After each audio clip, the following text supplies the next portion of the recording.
This is Robert, episode 6. So yeah. So you want us to talk about how our week or our few days have gone? Has it been a week, or has it not? The last time We we recorded. recorded on Monday, I think. So it's been a good 5 days. Ain't nothing happened in my week. How Yeah, was yours? same here. Nothing really Yeah. happened. All right. And today's a subject we are going to be talking about crazy animal encounters, or the coolest ones. I guess you know. Oh, I feel like animal we're. I feel like encounters. Yeah, the coolest ones. Wasn't that it, or was it something else? Sightings wasn't Oh, it? Was it sightings? I don't remember what oh, it you was. you Check. said you said animal one, and so I may have prepared for the wrong thing. Oh Yeah, well, it we can do this still. we can we can do multiple animal related things just to sort of make this We'll an be animal fine. themed episode. We are Yeah. Robert. So yes, we are Robert. Remember, in this trying times, we are Robert. Exactly. Anyway, so you want to go first? Or you want me to go first? Um, well, I'll have you go first. All right. So I was walking in the woods, and this is 100% real. Okay, don't this isn't made up or Okay, anything. I believe you. And I was walking in the woods in Alaska. Okay, Really, you've and been to gurgling Alaska? noises. Yeah, I hear this gurgling noises, and I was hunting too. I was hunting for penguins, and I heard this gurgling noises. It sounded like a lion, and I thought to myself, in Alaska, no, there's no lions here. Okay, so I went to go investigate the noise, and then it kept getting farther and farther away. And so for the next hour or so, I kept chasing, searching to find it, and then a raccoon jumped out of the woods, and then I shot it. Scared me, Oh, killed that. But then I kept continuing to follow the noise.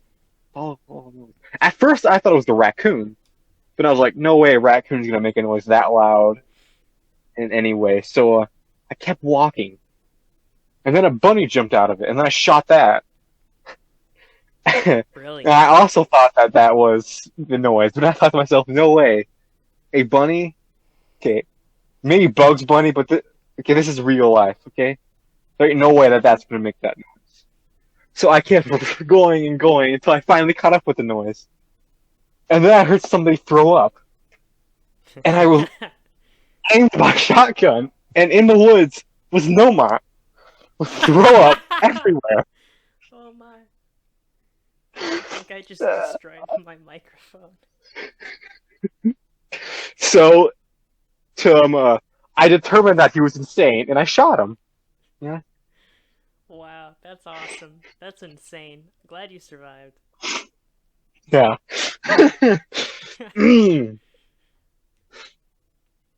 100% accurate, by the way. That happened. Okay, Oh, I 100%. believe you 100%. All right, dude. You have an animal story for us? Let's see, you set me up. Um, I just so happen, while we're on the topic of Nomont, I have a. Mm-hmm. I myself have encountered this horrible beast in a tale that I wrote for my school back in like 7th grade that just happens to be lying feet from me, so I will read that now. The assignment was to write something about the other person. I got Nomont, and Nomont wrote for me. All I right. He wrote something about, I don't know, it was me being a jerk or something. There was no question as to who won at the end. I absolutely blew this guy out of the water. Alright.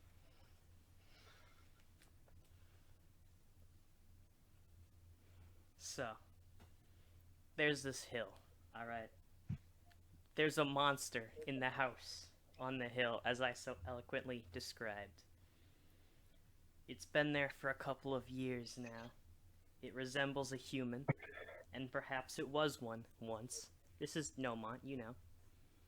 Mm-hmm. When you view it, you can see that it acts nothing like one. It's tall, a little overweight, and it wears normal clothes, but it moves without the grace or care of a human. Instead, it rashly lumbers wherever it needs to be, with a blank expression as if an animal were controlling a human's body. It rarely leaves the house, never in the colder months. It goes to the kitchen for food. For half the day it tries to make high-pitched noises of any kind. You always know where it is. It appears gentle at first, ignoring anybody who comes near it. However, if you begin to irritate it, it'll leap into a blind rage, batting at you with his arms until you leave it alone again. When it is alone, it will make odd grunts and generate an unpleasant odor, filling nearby rooms. I still don't know what it is or where it came from, but stay away. That is true. Brilliantly described. Very, very brilliant. It's a terrifying... Alright, that was... It is, you know, if there was a list of terrifying creatures, he would be on it. That's absolutely true. It would go anglerfish, Joe Biden, Kamala Harris, and then Nomont.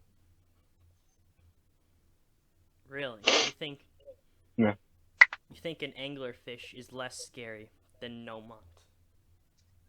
Yes, I do. Because I ain't never going to deal with an anglerfish. They're at the bottom of the ocean.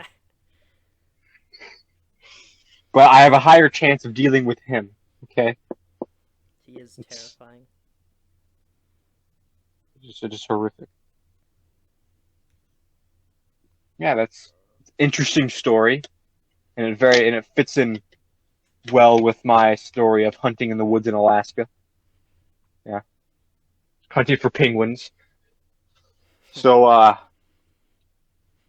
you want to tell another story, or you want to tell me to tell another story? We'll take turns. I think you can go next. Alright, so, now this is 100% real again, okay? I was driving a Lamborghini Aventador, okay? All right. I was driving on Route 66, okay, from New York to LA. Yeah. Mm-hmm. You know, and as I was driving, I saw something. It was a lost child, so I ran over it just to make sure he wasn't so sad and lost. They would find his body at least. And I was driving more, you know, I was getting closer to my destination of LA, and out of the corner of my eye, I spotted him. Oh. It wasn't Nomont. It was Phil Swift, you know? Oh my. A terrifying creature, okay? And he Oh no. knows blood all over the front of my Lamborghini, you know, and so he asked if he could fix it with some flex fuel, and I said, "How's that going to work?" So he put some on it, and I ran over. You know? I thought I got rid of him. Until that night, when I checked into my hotel, the Beverly Hilton Hotel. Of course. You know, because I could afford that. Mm-hmm. And I was in my room, and out of the darkness, he rose up and tied me to my bed using flex tape. And then I passed out, and then I woke up, and he was still there. No, I was hanging over a fire. You know, he's twisting my thing. I was tied to the thing using flex tape. So I reached into my pocket, and I bought the rival a flex tape, your average glue you find at a store, Oh my. and I shot it in his eyes. Okay, because that's possible. And then I cut the tape off of me, and I ran as far away as I could. I got back into my Lamborghini, but then he had slashed the tires and fixed them with flex tape. Kind of idiot does that? So I cut these tires in half. despite the fact that there was no problem with the tires, I got out frustrated and angry. And so I went to a boat, but this boat had been cut in half. So I swam. I'd imagine so. So I swam, and as I was swimming across the Pacific Ocean, I felt something tugging on my foot. I turned around, it was Phil Swift. And I passed out again, and I ended up in China talking to monkeys on an island. Okay? Oh, okay. So that was the end of the story. He's a terrifying creature. Okay, it's you're lucky terrific. You made it out of that one alive. Yeah.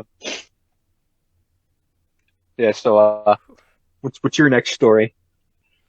This has become less about animals and more about storytelling.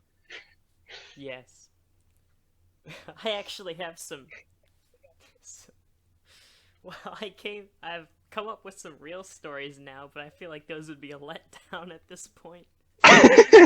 just talk about them. Okay. Have you ever seen a shark?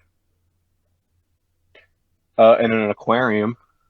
Never My next never question gone. was if you'd seen one in the wild. I have never seen one in the wild. No. I've seen a couple from off of boats, but I have seen two pretty close. So once, on a beach in Florida, in the ocean,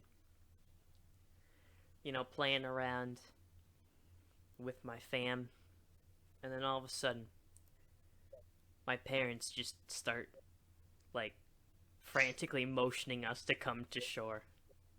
And so we do. And then when we ask why, they point to the ocean. And what would you know? The entire ocean's cleared out by this point. Everyone's out of the water. There's just a single fin going back and forth so close to the sandbar. There was a shark within swimming distance. It was insane. So yeah. All right. And then the fin, it rose from out of the water, only to reveal that it was actually a trick, and beneath the fin was Nomont himself. And everyone screamed and ran away. It's a kid. He has glasses. Run. And terrible looking teeth, man. Yeah. They're sticking out in all directions. The second time, notably less scary, we were on a dock, also in Florida, on a fishing island, and we witnessed this one guy get a catch, and he pulls it up, and I kid you not, it's a baby hammerhead shark. Man caught a hammerhead shark on a fishing pole. And he let it back into the water, but that's still insane to me. I mean, they're quite small. Hammerhead sharks aren't that big, I think. I don't know. It surprised me at the time. That's cool stories. But I got one. Okay. This was maybe a year or two ago, and I was walking the woods with Penelope before she got kidnapped by Ezra Miller. Mm-hmm. And as we were walking, she was just being annoying, like most women are. you know. Of course. And I told her, go get back in the stupid car, you dumb broad. She left. That's polite. Yeah, very. And and as and I was carrying my 44 Magnum at the time, Oh boy. and so I was walking more, and out of the ground it appears. It's a Chupacabra, Oh. and if you don't know what a Chupacabra looks like, kind of has a human-shaped head with sharp teeth and Oh yeah, I know baby what a teeth eyes. chupacabra looks Yeah. like. Used to Yeah, farm them back in my Nevada days. yeah, and they have 8 legs, yes, and a tail. It's quite terrifying, and they dig. That's Hmm. how we came out of the ground. And so me, being the amazing pop cultural nerd that I am, took out my 44 Magnum, pointed at him, and said, "Do you feel lucky, like Dirty Harry?" He responded with no and attacked me. So I shot him. Cold. Nice. That's the end of the story. That's my run-in with the Chupacabra. That's an awesome story. And Penelope, that stupid dumb broad, luckily was okay. All right, you can go. Alright, so I talked a little about this story in a previous episode, but um we'll do it again. Why not? So back in the days, briefly before the Tabasco incident, um, I was a lonely old wasp in northern Iowa, walking around, Yeah. flying around the woods. And one day, my close friend, Jimothy, says he's hosting At a the Halloween. office. Yeah, from the office. Tells me he's hosting a Halloween party. Deep in the woods in a little trailer of his.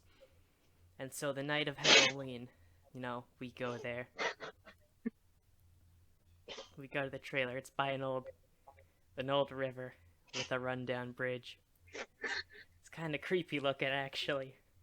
But we all head to the trailer. It's a rather big trailer. There's like a dozen people there. They do boring party stuff like I don't know. What do you do at parties? You dance. Yeah, definitely dance in this crowded trailer. Kind of like Baron Zemo from Falcon and Winter Soldier. That's exactly the reference I would make. Yeah, Yeah. the only notable dance in history. Yeah. So my guy Jimothy, he has this challenge. He says, "Let's all just play hide and seek." And so, we all run out. All 12 of us. We run out, play hide and seek. I hide under the bridge, and I just start hearing screams from all over the place, like every possible direction, just off in the distance, nothing to worry about. And eventually, I stay put. I kind of blend in, trying to hang in from upside down the bridge, trying to not get caught. I get caught eventually. Someone walks under, grabs me. Anyways, that was no fun. I didn't think much about the screaming until all 11 of us got back to the trailer. I popped on some Lord of the Rings movies, as you do. And we're on the fourth one. We get to the fourth Lord of the Rings movies. Super hobbits and whatnot. Yeah. And this guy I'm watching with, the only guy that's still awake by this point, he starts patting on me on the shoulder and telling me we gotta go back to the bridge, Let me show you my bridge. And it's at this point I realize that, oh, this guy has horns. This man's a goat. And so yeah, we go to the bridge, and I was never seen again. Yeah. Tragic story. It really is. All right, so this story is it's it's a one full of love, tragedy, comedy, and all the stories you could Yes. possibly ever imagine. All right, so I was back in my Lamborghini Aventador, and sitting next to me was Steve the Fish. Okay, Oh boy. and we just happened to be driving by the South, and he kept talking about the segregation laws that used to be here and Jim Crow. I was too busy rocking out to to Swedish polka music. All right, and banging my head, wearing my favorite Swedish band tee, you know, with That's exactly uh, correct. my IKEA pants, and I was driving, and so we make it to Texas. Okay. Parked the car because we got thirsty, and there was this well in this woods we heard about. Hmm. Steve suggested it. I think he wanted to kill me because of my support of minorities in this country, but that didn't happen. So instead of going to a bar, we went to this well, and I don't know why Steve wanted to drink. I mean, he's a fish. The dude's on water all the time. Yeah. Yeah. He's weird like that, I guess. As I was pulling the thing up, I hear this sniffing noise. It was Joe Biden sniffing a tree. And I Oh man. thought to myself, that's weird. A wild Joe Biden here in Texas isn't this like one of the perhaps the most Republican state like ever? It's literally America within America. Yeah. So that kind of freaked me out. And Steve the Fish was talking about how great a president he is because the race issues he has caused in this country. Yes, the I grabbed fish would. Steve and I grabbed Steve, and I tell him to shut up. And then he spots me. Oh no. And then he starts running towards me. It's And out of terrifying. fear, I start running towards the car. And I was Running. running towards my car. And he obviously wasn't wearing his card to tell him where to go and where not to go. And so he grabbed me and started sniffing me. And it was terrifying. So I was able to break free after I pointed that a little kid was over there wanting to play with his leg hair, so he ran right over there.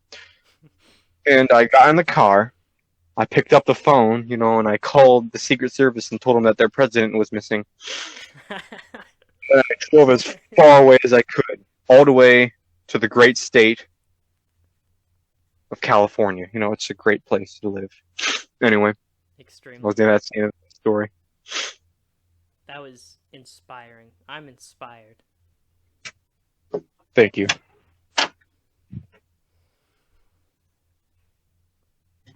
All right, what's your story? I need to think now. You're way better at improvising these than I am. I like how the only story I ever had was the only story that I had that was remotely about an animal was the Chupacabra, and it's not even a real animal. So Nomad and Joe Biden don't count as people, though. I guess that's true. Phil Swift, Along with Phil Swift.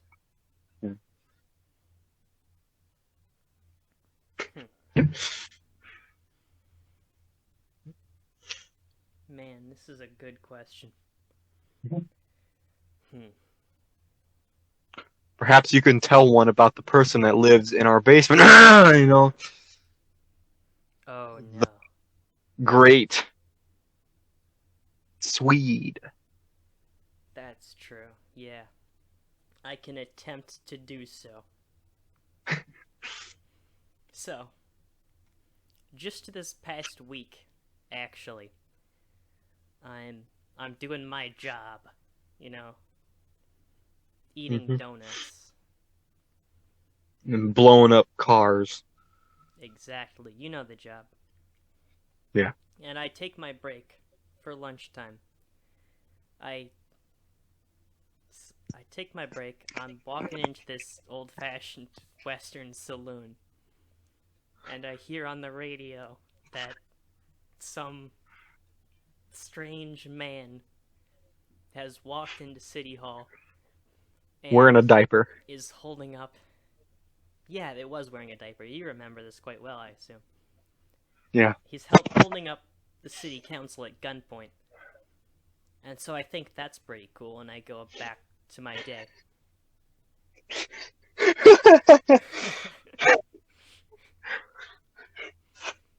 Well, it was pretty awesome, yeah. Yeah. As I'm driving home from my job of blowing cars up, I drive by City Hall on a weekly basis. And as I drive by, I notice, oh, City Hall is gone. There's just a blank... It's gone. A blank plot of land. Yeah, there's just a hole where it was. Something's gone on here. And I must have stopped for too long, because this police officer says, yo, get out of here, you're not supposed to be here. And I turn to him, I tell him, do you know who I am, alright? I'm one of the Robert crew. And he says, oh, okay. Go ahead. You can go anywhere you want. True story. Yeah. Privilege. And I ask him what happened to City Hall. And he says, oh, this weird guy in a diaper just came over and blew things up. Kept saying some crap about... Bajork. Exactly. The only thing we have here is a phone. Or a fake phone. It's just a block of wood with Duolingo written on it. And I take it.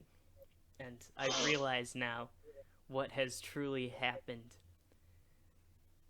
That one other guy living in our basement had escaped and blown up City Hall. Thankfully, I flew around until I heard some, the sounds he makes. Bjork.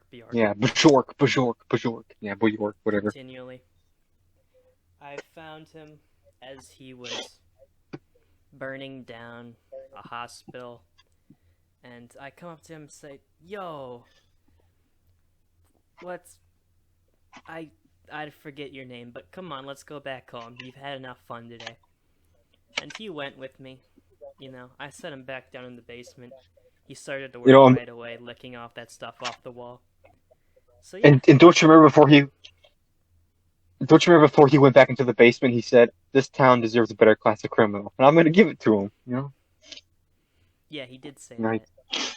Luckily, we found him before anything bad could happen, because things could have gotten really tough. Terrorism ain't that much of a crime, okay? Yeah, what's City Hall and a couple hospitals? A couple? Problem averted. Yeah, I can't cover every detail, but yeah, it wasn't just now it's a burn victims unit hospital. The police showed up at my door, our door, once or twice. They asked if, you were seen with the prime suspect behind these bombings. Do you know anything about it? And I just tell them, I'm the guy from Roberts, and they back off. Yeah.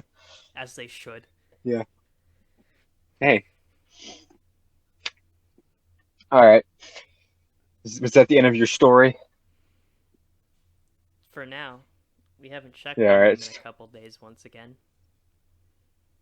It's time for my story. Now, you remember the story. You were a part of it. You remember?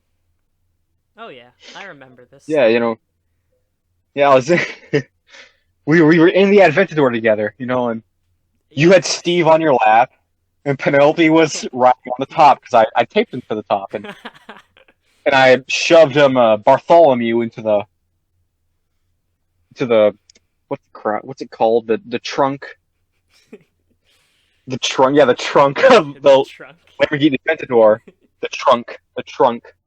You know, where you put stuff in. Yes. You know, and have the Like Bart. Aventador. Yeah. And if you don't know, on the front of a Lamborghini, the thing's in the front. Yes. Um, Hmm. so we were driving. You know, we decided to go cross country. You know, Yeah. and yeah, you know, it was starting to get real dark outside. You know, and Bartholomew was screaming in the trunk. Penelope was passed out because she got no air tied to the back. You know, and Yes. Steve was going on about how they should reinstate the Jim Crow laws. Obviously, He's such a just funny guy, Steve. yeah, nice guy too. Hmm. And we were just driving, you know, and now the corner of sorry, not out of the corner of my eye, but right in front of us, a person, this weird creature, this animal, this person, whatever you wanted to call it, walked out in front of the road. Oh my. And I didn't hit the brakes in time, but we didn't hit him. We drove right through him. Dang. Oh yeah, I Don't you remember this. remember? I remember this. Yes. You were there, yeah. Yeah. And so we pulled over on the side of the road, and we're just sitting there, just thinking. Going, and we're just trying to just decipher, just sort of come up with the reason why we just drove right through this person. Mhm. But then this animal, this creature, this person, this thing, this monstrosity, this abomination, this Bigfoot, this Sasquatch, this Indian, this Native American, this American Indian, whatever you want to call it. All same thing. Yeah, starts walking toward us again. So I back up, but then he's right behind us too. So I drive forward again, but this time we hit him, and he goes flying, and he hits a tree. Oh no. You know, and out of nowhere, I heard somebody say, you you know my wife, Michelle,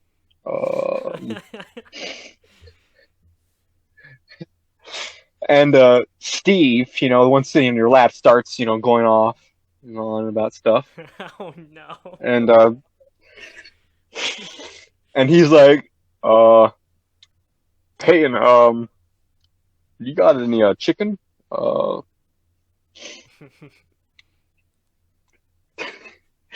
That fish right there is uh pretty racist. I like him, you know. Who doesn't? Who doesn't love him? He's a very funny guy, you know. And he says, "I'm gonna say that," you know, and then he of course screams, Mrs. Obama, get down!" So he Oh no. jumps down, and his wife falls out of a tree, Michelle, you know. And before any harm is done, I drive, you know, and nothing bad happens except the area over there just exploded, you know. Okay. Yes. Remember? You were there. Yeah, I remember. We drove. It was the Yeah. start of a lifelong friendship between the Robert boys and Obama. Yeah. But I really don't think Steve gets along with Bartholomew or Penelope or Nomont or that one other guy. Or, you know, Obama. Yeah. Honestly, do you remember... Obviously, we can't talk about it now because it's not really on theme, but do you remember Obama's duel with Steve the Fish? Yeah, I remember that, yeah. That was insane. It's quite a fun adventure, you know. Alright, what's your next story? Story for another day. I gotta think. Oh boy. Let's see.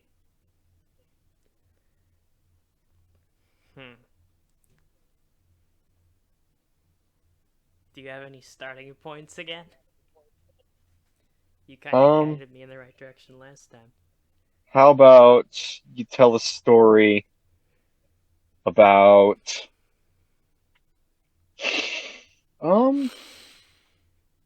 what's a good character? About Bernard, Oh. forgot his last name. Cribbins. Cribbins, yeah. Cribbins, his recent passing was tragic. Yes, for those unaware, Bernard Cribbins of Robert fame from our unreleased test run video, where I rank him as one of my all-time favorite living things, has moved on from the category of living things. I was about to say, no longer. Very unfortunately. It's insane. I will have to find a new one. You can. But yeah.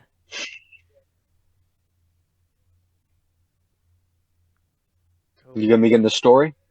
I don't know. I don't know if that's ground we should tread on, man. Begin it at your house. You know? Or in a car, like I always do.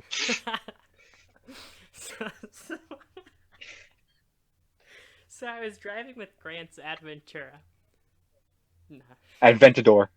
Adventador, whatever. But I wasn't really. No, he doesn't let me drive that thing.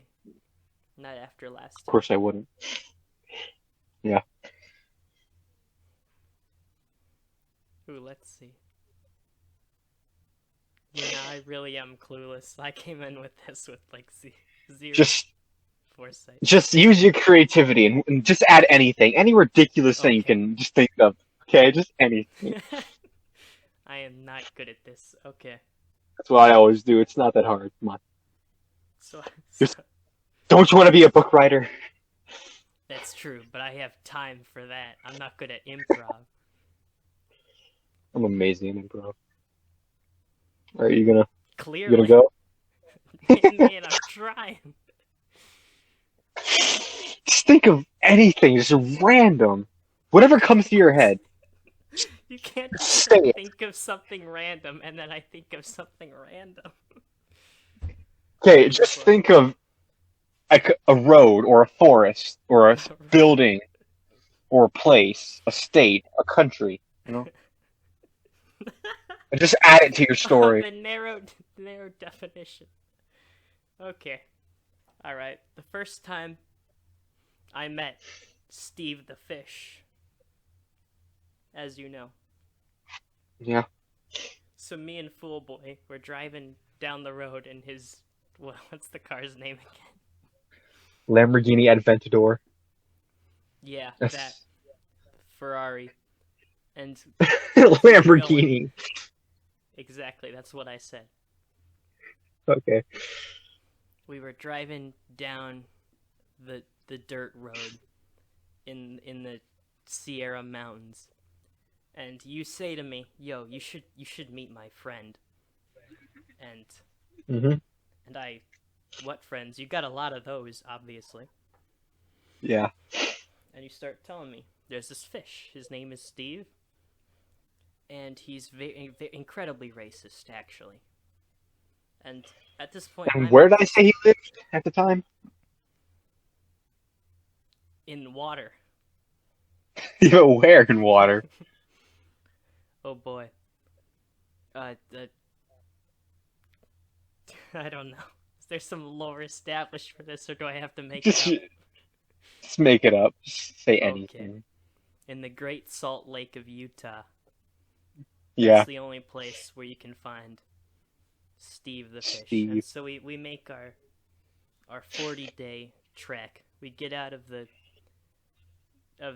you know, because this is, on this road trip is the one time I was actually allowed to drive this man's precious Ferrari. And yeah, I drove right off a scenic lookout. We narrowly survived. Henry unfortunately did not, but that's why there's only 2 of the Robert crew. So as we walk for 40 days straight towards the location of Steve the Fish, And we finally make it to the shores of Salt Lake City. And you call out.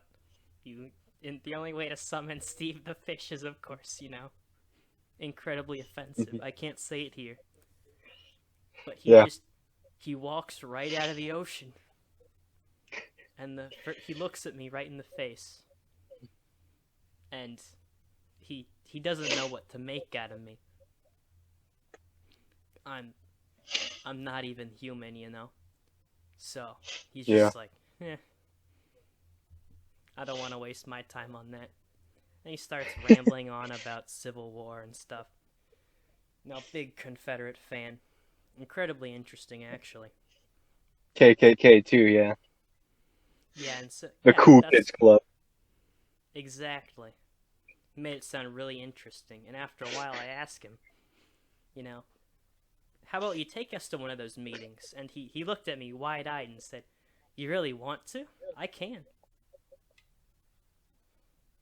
And so, yeah, one night, late at night, he took us into the woods.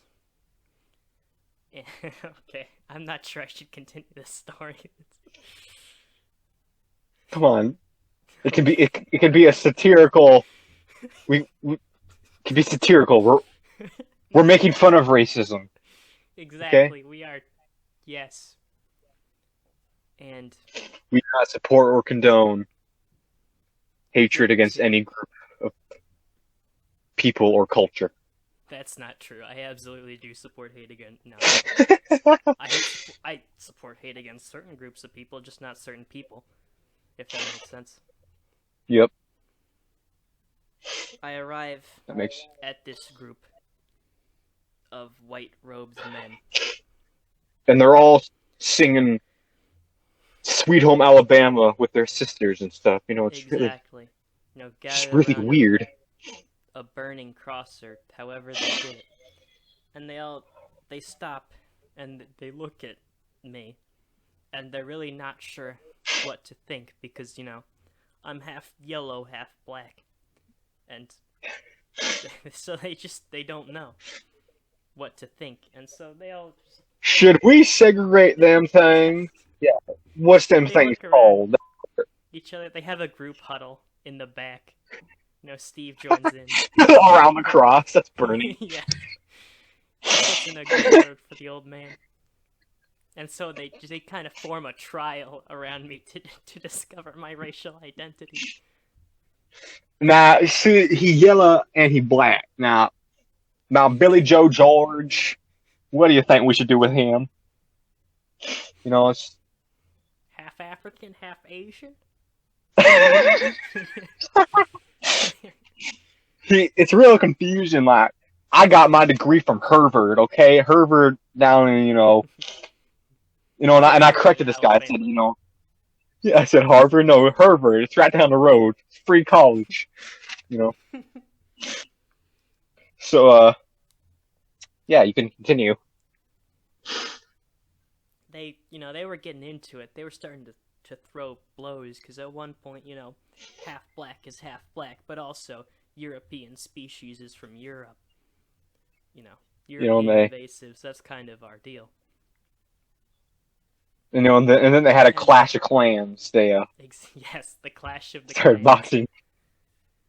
boxing each other. It was insane. The entire forest was almost burned down, and then finally, as the smoke cleared, they gathered together and said, "Okay, we know what to do. We will gather. We will ask our leader to come down and figure you out, whether you are friend or foe." And so a man emerges from the bushes.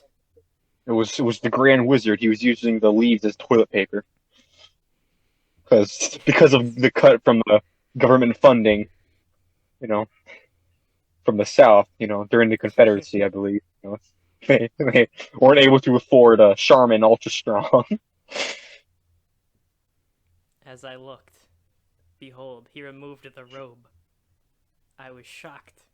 It was President Joe Biden. And he recognized... Guys got any toilet paper? You know. Yes. He was confused. Yeah, he really didn't care. He wanted to get back to eating pudding. And So kissing his granddaughter on the lips. Exactly, yeah. So he let me go. And that was, yeah. I never went back to the cool kids club. Although, Steve the Fish tried to tell me, "Oh, they loved you, man. Come back anytime you like." Yeah. But yeah, I survived. But to this day, my Great friendship story. with Steve the Fish would continue. All right, yeah. So this story, just recently happened. Because I'm a rich billionaire. Obviously, you know this because of Robert. We're both extremely rich. My home, my Exactly. 18 different homes. Yeah. They're all in America. I was driving from my one in San Diego to my one in Los Angeles. Let me guess. In what car? My Ford Mustang, Oh my! GT. You switched it up. I was driving there, and so as I was driving along, I was just, I was so sad, I was crying and stuff, and I just broken up with Penelope for the first time. Luckily, we'll get back together before she gets stolen by Ezra. Penelope Elizabeth the 18th. The gray. And yeah, as I'm driving, I go up and if it gets real dark, I miss LA by a long shot and end up in San Francisco. Oh no. How that happened, LA being as massive as it is, it's kind of, hard not to spot. And as I'm driving, there's a few homeless people taking a crap on the street, and stuff like that. It's beautiful. And then I saw this woman, she looked weird. Her eyebrows were at the top of her forehead, Oh my. I thought to myself, it's a lot of surgery there, it turned out to be Nancy Pelosi. Oh wow. And she was walking around with her armed guards, ranting and raving about gun control laws. It was really a sight to see, but it was scary. And then she kept talking about how her husband didn't commit anything illegal. He didn't do a crime. Yeah, definitely not. Insider trading? What does that mean? And then she got tired after a while, got into her $1 million limousine, drove up to her airport, got in her private jet, and ate some ice cream. Terrifying creature, Only story I ever had. Glad you survived. Yeah, thanks. All right. I think it's time for Wasp of the Week. Yeah. All right. Today the Wasp of the Week is this week. Wasp of the Week is Foollboy's responsibility. I told him to choose. So what is it? It's the Europe. It's the thing you are. I forgot the name of it. It's something from Europe. Yo! Thank you so much. I'll gladly accept this reward. Yeah, it's that wasp. Yeah, that wasp. I love that wasp. Yeah. Alright, do you think it's time for more stories about the DJ cabin? No. I have some more. Part 2. Yeah, part 2 of the DJ cabin. Alright, let's hear some more. 2. Unless I have to make up some, in which case I'm willing to do. Yeah, it's gonna be awful. Just, speak from the truth, man. So, where we left off. The DJ cabin. Gorgon, destroyer of IQ, is at the head. He is the reincarnated DJ Khaled. He's signed up for the talent show. is training day in and day out. He has zero perception of time. He likes to sniff pepper. And we stole a plant from another cabin that we all rushed into.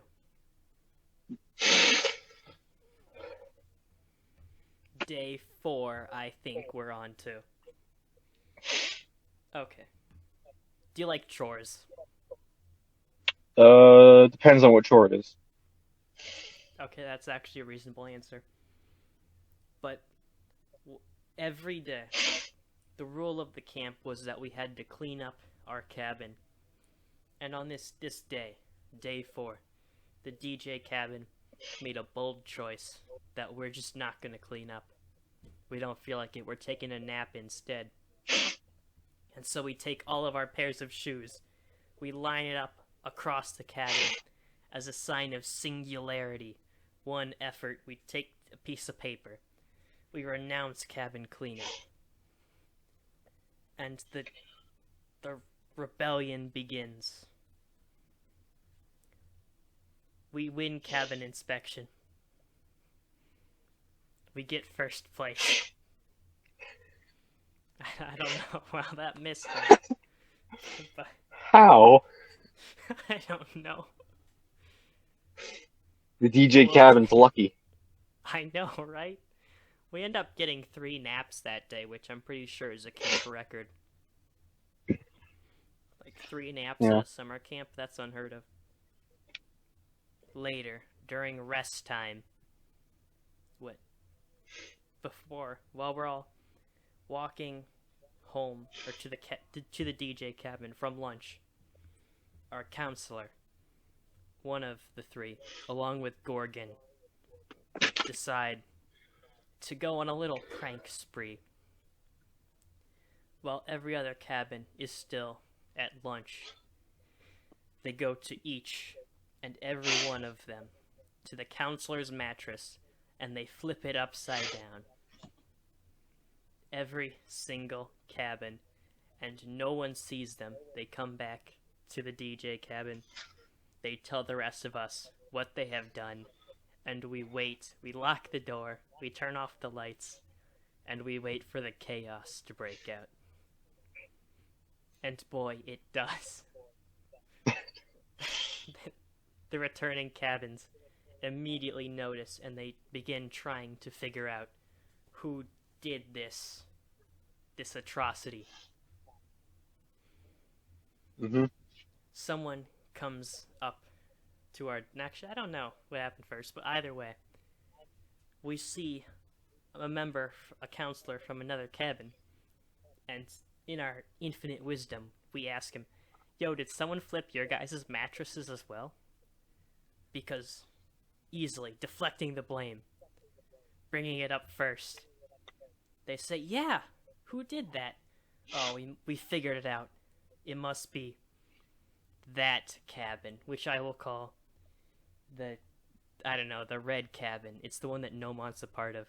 He took the Soviets. Yes, the Soviet cabin. The socialist Soviet Republic, I don't know. The CSSR. The cabin of the Socialist Soviet Republic. Exactly. So the leader is Gorbachev. To get them the blame for this. It doesn't work for long, because then the Soviet cabin says, yeah, but our mattresses were flipped as well. And so now every cabin is claiming to have a flipped mattress. And chaos breaks out, because no one knows who did it. And eventually, one third-party witness is found to the dreaded mattress flipping. Oh yeah, it was Gorgon. Gorgon flipped the mattresses. And boom, the witch hunt began. Oh boy. Our cabin door was locked, but there was knocking coming from all sides, from the windows, from the door, from the latch door that connected us to another cabin. It was terrifying. One kid from the Soviet cabin showed up with just a bucket of water outside the door, and we tried to reason with them. We said, who are you looking for, kid? He just said, bring me Gorgon. So we turn to Gorgon. And we do something terrible. You see, we made Gorgon take the sacrifice for the greater good. We open the door and we throw him outside, leave him to the crowds and his kid with a water bucket. And to be fair, we didn't actually think that the water bucket was going for his head. But yeah, Gorgon got soaked. Hey, the destroyer of IQ. Has been destroyed.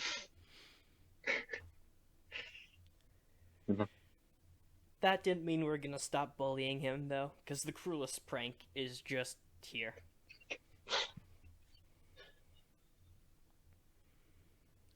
This one piece of cabin time, Gorgon falls asleep unexpectedly, because as I mentioned last episode, he has an off switch, alright?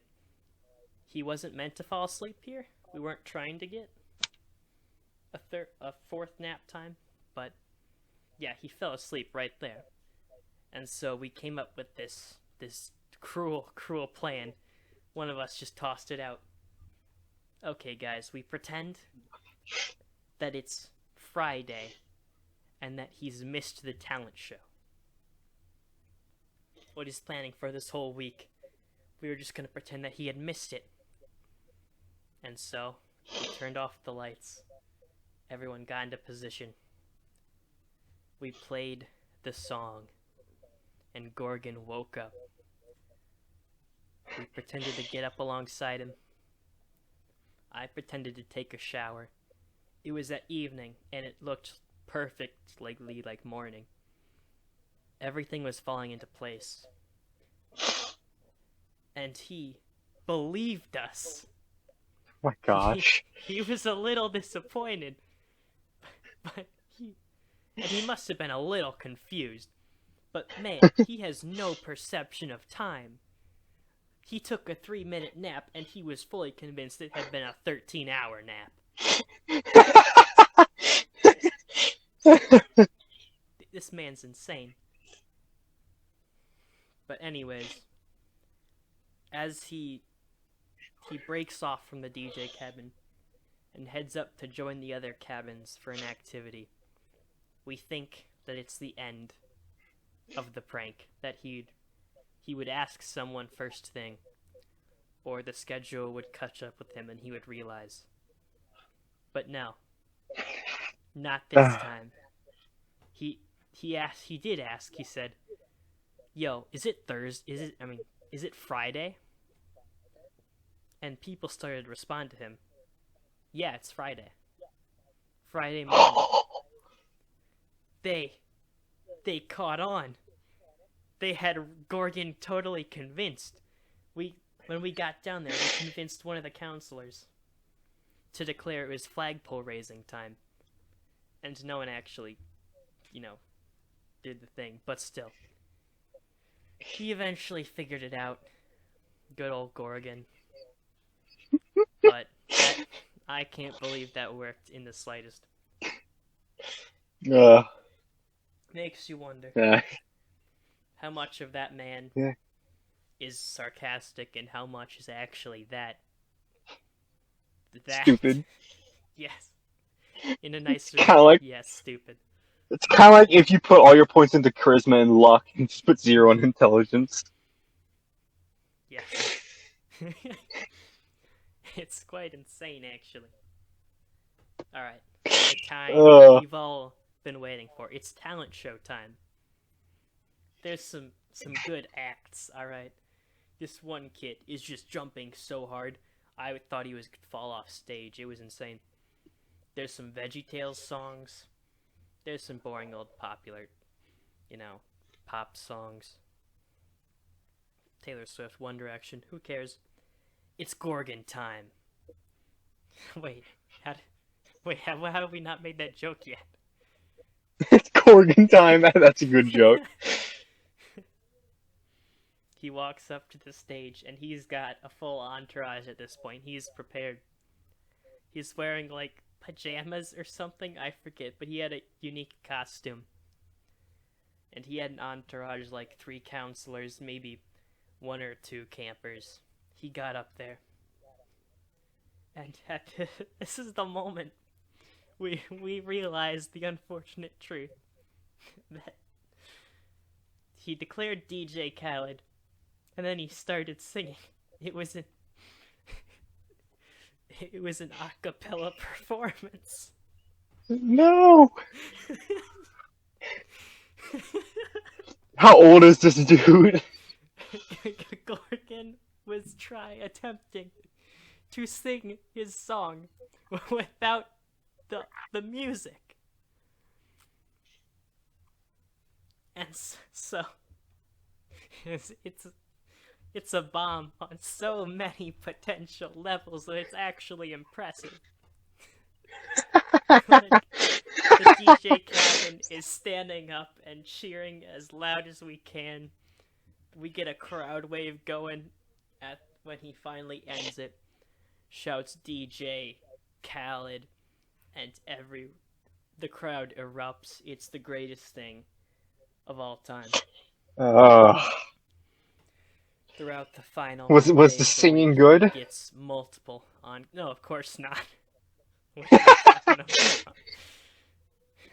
Throughout the end of the week, he gets multiple encores. All right, the crowd loves him, even if it was just horrendous. They announce the podium, 1st through 3rd place of the talent show. Gorgon doesn't make it, but he self-proclaims himself 4th place, and he lets everyone know it. That it's the end of the final day. All plot lines are tied to an end. We finish the camp week off with a game of poker. And remember that prosthetic kid, leg kid? Yeah. Yeah, he bets his leg on a game of poker. And loses. That reminds me of that reminds me of Guardians of the Galaxy when he has to steal the leg. What do you want the leg for?